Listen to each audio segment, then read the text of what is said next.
siap kalian dengarkan ya. Sebelum kita mulai pembelajaran hari ini, kita kelas itu dulu doa. Sebelum belajar, kita berdoa. Doa dimulai. Bismillahirrahmanirrahim. Raditu billahi rabban wa bil islami dinan wa bi Muhammadin nabiyyan wa rasulah. Rabbi zidni ilma warzuqni ilma wa amalan shalihan. Oke, minggu semalam kita belajar tentang periode masa kejadian Indonesia sebelum merdeka. Hari ini Bapak akan materi tentang perubahan reformasi dari awal kemerdekaan Indonesia sampai masa Orde Baru. Di sini Bapak menggunakan model pembelajaran kelompok atau bisa kita kenal dengan misal. Modelnya sederhana. Jadi nanti anak Bapak kalau bagi menjadi 3 kelompok. Di setiap satu kelompok itu ada kelompok ahli. Nah, di setiap satu kelompok itu Bapak kasih materi terkait dengan keberagaman. Nah, tujuan dibentuk kelompok ahli. Nanti kalian akan saling bertukar informasi. Setelah itu kalian mempresentasikan di depan. Paham? Oke, mereka mau hitung 1 sampai 2 aja. 1, 2, 3, Satu lagi. 1, 2, 3, 1. 2. Nah, kelompok 1 kamu kelompok 1, kelompok 2 kamu kelompok 2. Ya Pak. Kelompok nomor 3 kelompok 3, nomor 1 kelompok 1, nomor 2 kelompok 2.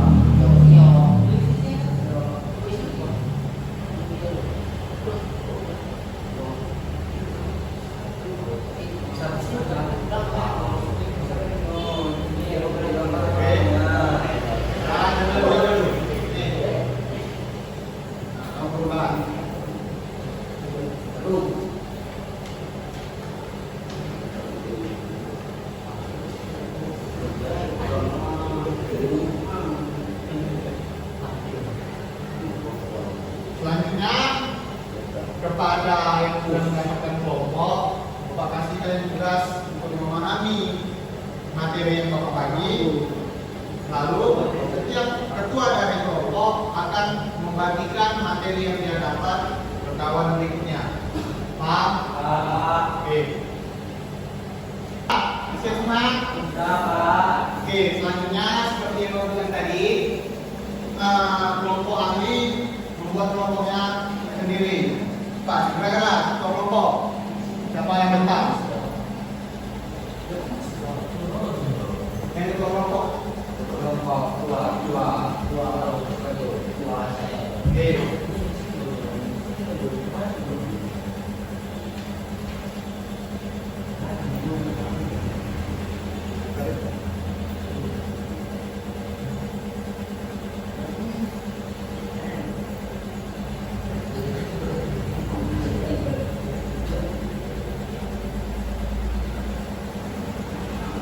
Oke, sementara ketua kelompok berdiskusi tentang materinya, anggota kelompok silakan untuk melihat video tentang peristiwa heroik pada masa merdeka.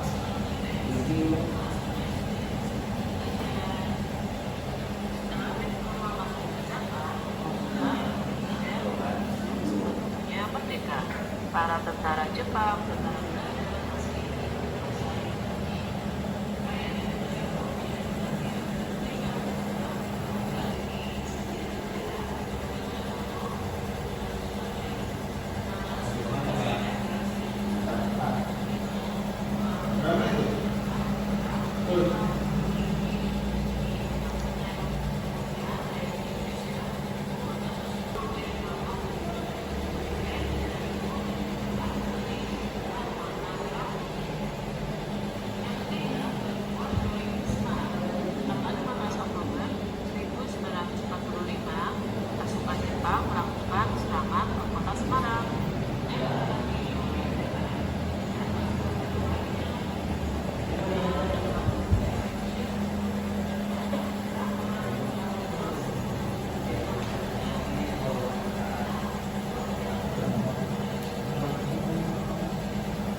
Oke.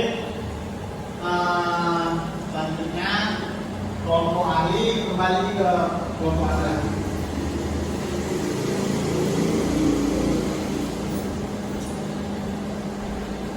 Oke. Setelah Bapak menampilkan video tentang materi kita pada hari ini dan anak-anak sekalian sudah berdiskusi dengan materi yang Bapak berikan. Seperti yang Bapak jelaskan di awal, kalau setiap kelompok akan mempresentasikan materi yang didapat, mulai dari kelompok 1.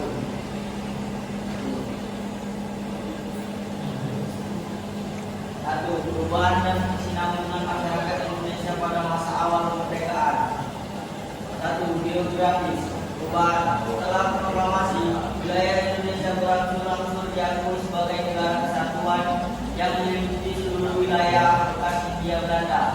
Kesinambungan, infrastruktur dan batas wilayah yang sudah ada tetap digunakan sebagai dasar pembentukan wilayah administrasi baru.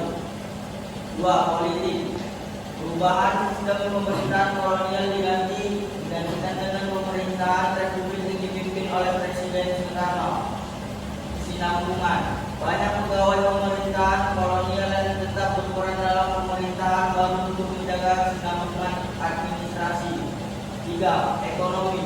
Perubahan, nasionalisasi aset-aset milik Belanda dan Jepang serta upaya untuk mendirikan ekonomi yang mandiri. Kesinambungan, sistem ekonomi agraris tetap menjadi tulang punggung perekonomian Indonesia meskipun ada upaya diversifikasi. 4. Pendidikan. Perubahan sistem pendidikan kolonial digantikan dengan sistem pendidikan nasional yang lebih inklusif dan berorientasi pada kepentingan nasional. Kesinambungan, banyak sekolah-sekolah dan institusi pendidikan yang dibangun pada masa kolonial tetap digunakan dengan dikembangkan. 5. Sosial budaya. Perubahan kebangkitan rasa nasionalisme dan identitas kebangsaan yang kuat di kalangan masyarakat. Kesinambungan, adat istiadat dan kebudayaan lokal tetap dijaga dan dilestarikan sebagai bagian dari identitas nasional. Baik, terima kasih kepada kelompok 1. Tentunya boleh duduk dulu alasannya. Selanjutnya kelompok 2 akan mempresentasikan hasil materi yang mereka dapat.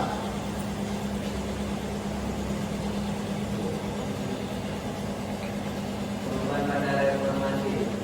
Bantuan reformasi masyarakat Indonesia mengalami berbagai perubahan pendidikan dan juga kehidupan kesinambungan dari masa sebelumnya. Berikut adalah beberapa contoh utama. A. Perubahan kebebasan berpendapat dan pendapat.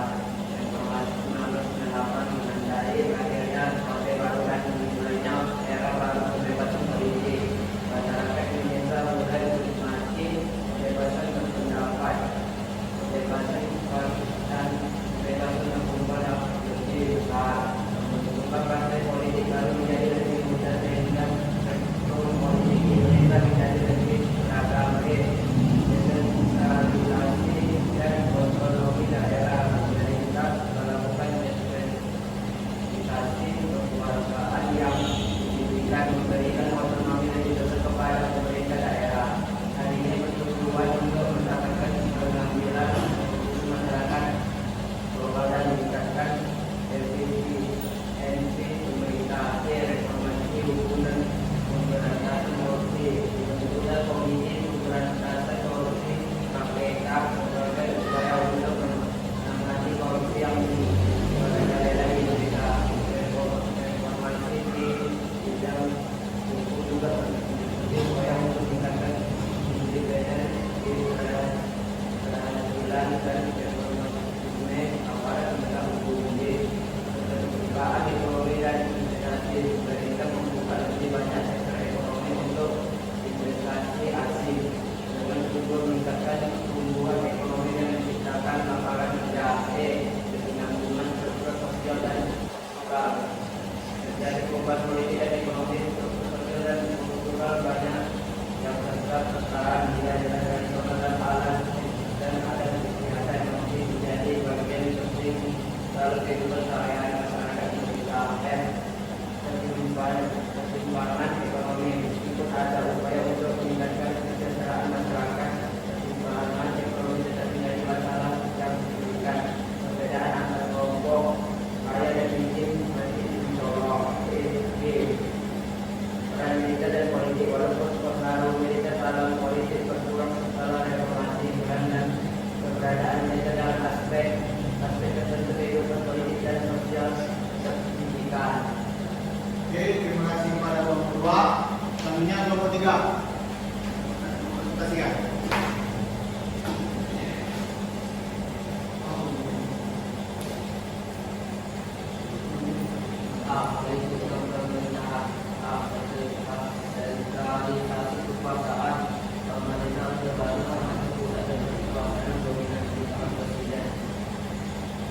golongan karya atau disebut organ. Organ menjadi badan politik yang didukung oleh pemerintah, memilih data sedemikian rupa sehingga organ selalu memenangkan mayoritas kursi di parlemen.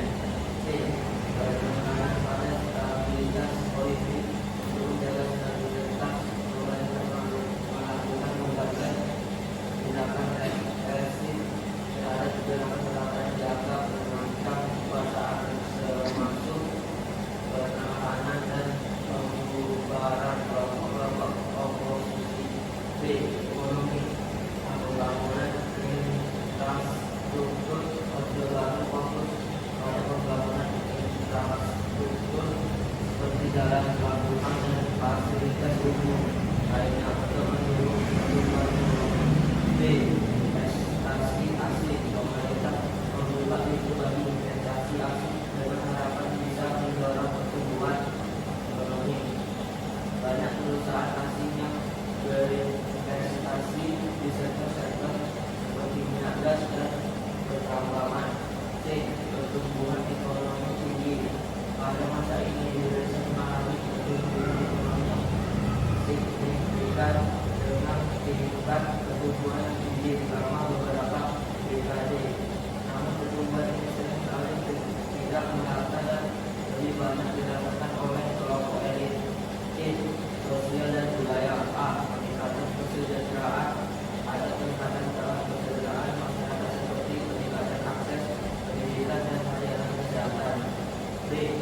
Pengawasan dan kontrol sosial.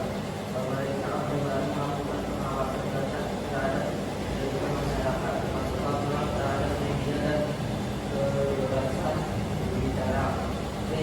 Penanaman nilai-nilai Pancasila. Pendidikan Pancasila digalakan sebagai upaya untuk menanamkan nilai-nilai yang dapat menjadi kesempatan bangsa. B.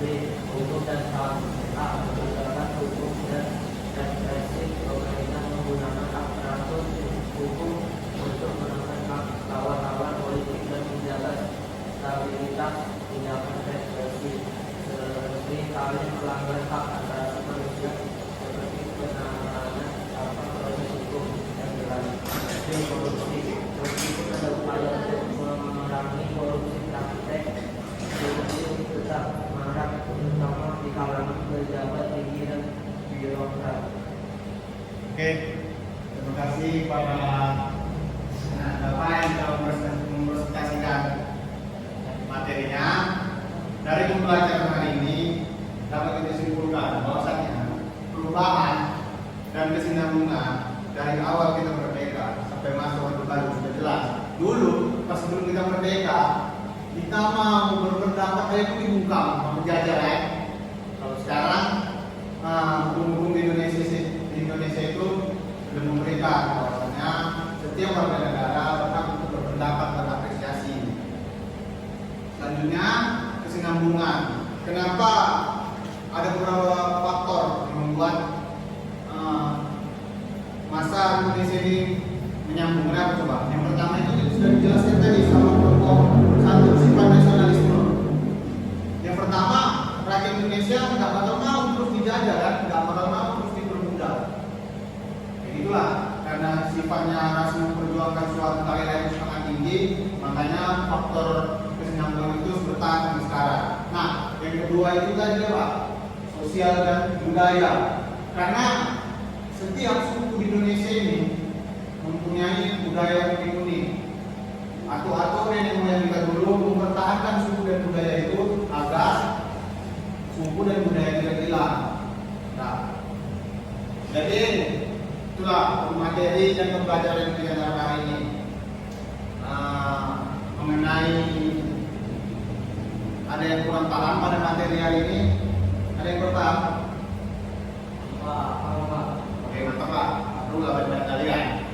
Nah, kalau misalnya ada kata-kata Bapak yang salah pada materi pada pembelajaran hari ini, mohon maaf. Nah, untuk kedepannya kita membahas tentang faktor-faktor tokoh-tokoh proklamasi yang memperjuangkan kemerdekaan kita. Kalian baca bab 2